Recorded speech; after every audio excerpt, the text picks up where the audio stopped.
Welcome to Stories After Midnight. The story we will be reading is called Inside a Human Zoo by Tobias Wade. He actually has a book where this story originates. It's called 54 Sleepless Nights. You can buy it on Amazon, and I believe there's an audiobook on Audible if you prefer. I will have links to those things, at least the the Amazon book, in the description of this video and this podcast episode. Let's get started. It was one of those nights where nothing went according to plan. An evening out with friends, but I couldn't find a parking spot anywhere around the place.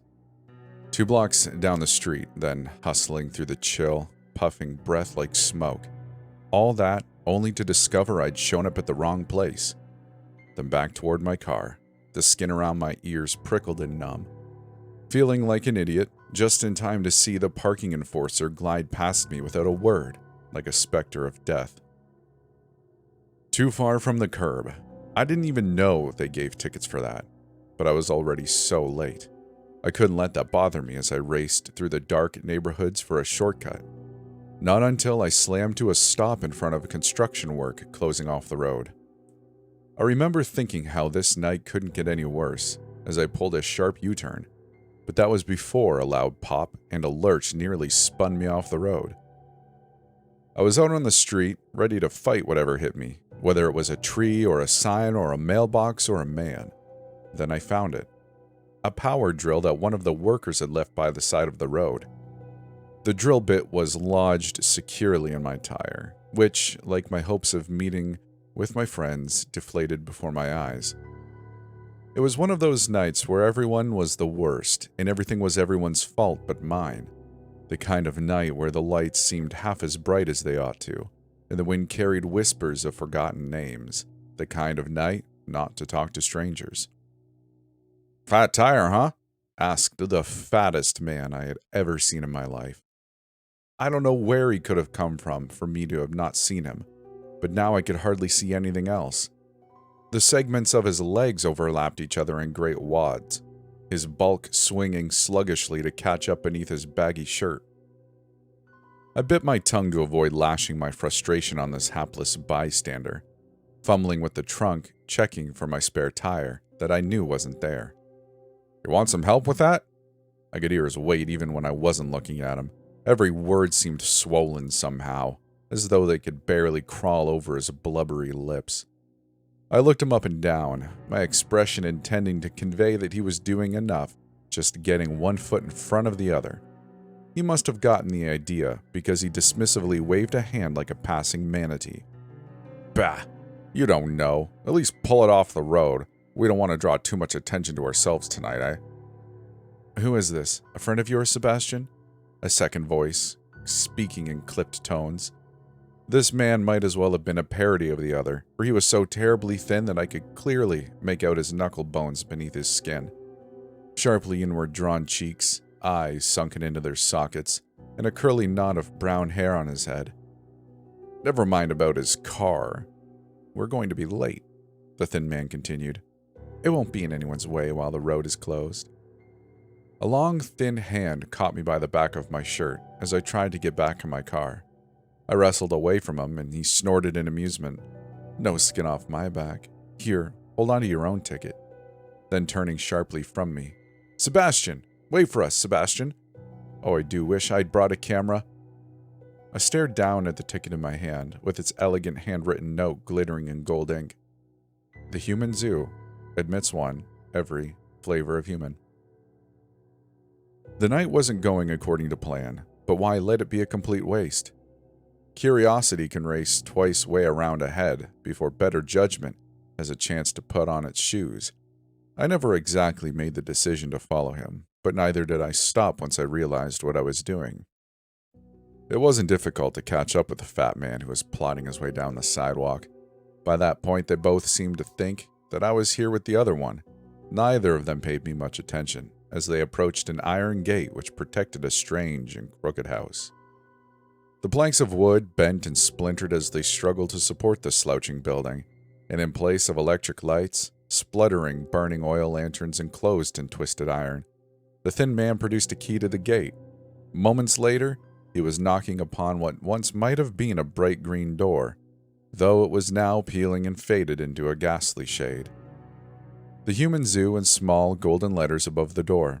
1,000 questions on my lips, but I kept them unvoiced, so as not to betray that I didn't belong. Maybe it was something like a freak show. Whatever someone looked like, I didn't like the implications that they were less than human, though. Maybe there was human trafficking going on and people were being bought and sold like animals.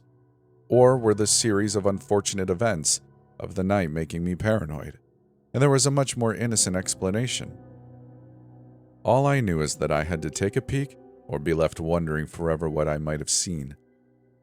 The door opened to reveal a rather stiff, unpleasant man in a dark suit. He had the face of a man who might order a drink, discover he didn't like it, and pour it on the floor, rather than return the offending beverage. It was certainly the type of expression he gave the three of us as he collected our tickets and ushered us into the dark hallway. Low burning lanterns were mounted on the wall, the guttering light shifting the thick shadows across the dozen or more people already here. There wasn't enough light to see them clearly, but several bodies were strangely proportioned, possessing a clubbed foot or dreadful swelling or tumorous bulges. A few inquisitive faces caught the light for a moment, but swiftly they returned to the main attraction, the long line of ornate picture frames which occupied both sides of the hallway. Well, that was a relief. Here I was imagining the worst, when there was nothing but a gallery inside. Stepping away from the people I arrived with, I hoped the pair wouldn't have a chance to figure out I hadn't been invited. I pressed myself toward the thickest part of the crowd, where I hoped to blend in. I still felt conspicuously out of place, though, and I had gone a good way before I found the courage to look up and see the paintings at all. There was a painting of a girl, a teenager, or maybe her early 20s. She had long brown hair twisted into a braid. The painting style focused more on shades of light than any specific detail. It was clearly a painting, though, which is why I was so surprised to see the girl step away from the frame to kneel beside a backpack.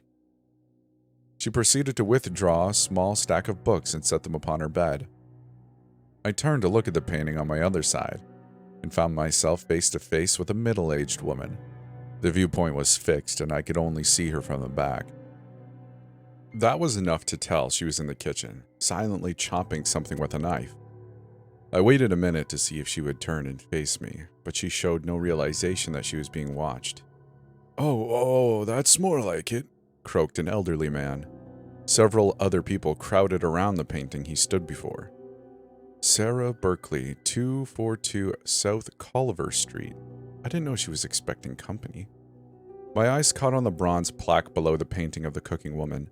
A name and an address. All of them had one. I followed the shift of people and tried to get a glance at what everyone was looking at. "Let's get some sound from her. What do we pay you beastly people for?" Another voice like a shrieking bird rose from the group. I had almost made room to get a proper look when a distorted pop crackled in the air. It sounded like an old-fashioned record player spinning to life. Filtering through the gentle static came a sudden heaving breath, intermingled with a soft moaning sigh. $1,000 says she regrets it," the elderly man said, leering. "Are you mad? She's fancied him for weeks. $1,000, you're on," said another. "Oh no, not with you. I'm still waiting on that 5 large for the man who hit his wife." "He only pushed her out of the way and you know it. That doesn't count." $1,000 says she likes it, and she does him again before the week is out," rolled the fat man's distinctive blubbery words. "Done and done. Shake on it, Sebastian, and we've got a deal." The moaning was getting louder, the breath more ragged. I still couldn't get a clear look, but I was starting to feel really uneasy. I kept my distance from the painting and pretended to be interested in another adjacent one. It was a man at his desk before a computer. I couldn't focus. There were more and more people arriving, and it kept getting louder.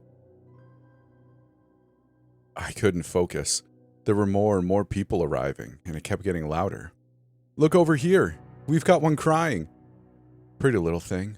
Want to pay her a visit and see if we can't give her a better night?" "You go. I'll watch. Whatever you do, don't make it boring, eh?" Then from farther down the hall, "Oh, Wesley, you're such a fool. I can't believe you thought she loved you. That's right. Run away. Run away, you fat, ugly fool." "Hold on a second.